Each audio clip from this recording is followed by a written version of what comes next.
In this video by ABN Painting, we are putting new expansion joint caps on top of the old ones that are broken.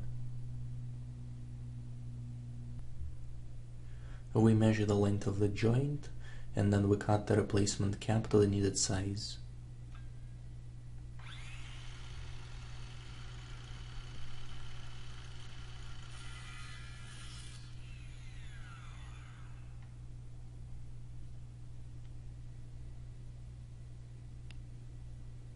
Here between the concrete and the plastic there is absolutely no space, and we are going to grind the edges of the concrete to create enough space for a new replacement joint cap to go in.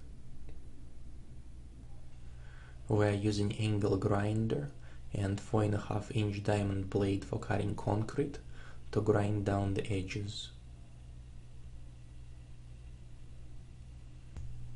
This is a very dusty and noisy task, and to make it more tolerable we are using earplugs, glasses and air filtering mask.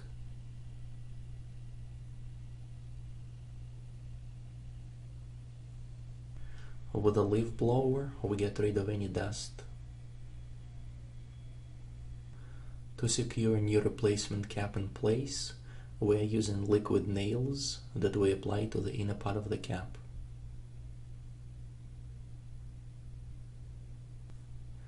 There is also silicone adhesive that can be used that is specifically for the pulls, but liquid nails work just as good.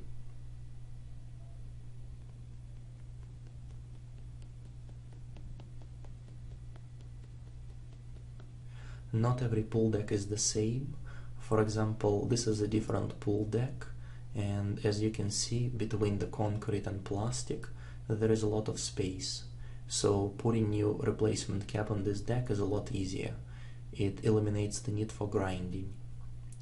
Thank you for watching, and I hope this video was helpful.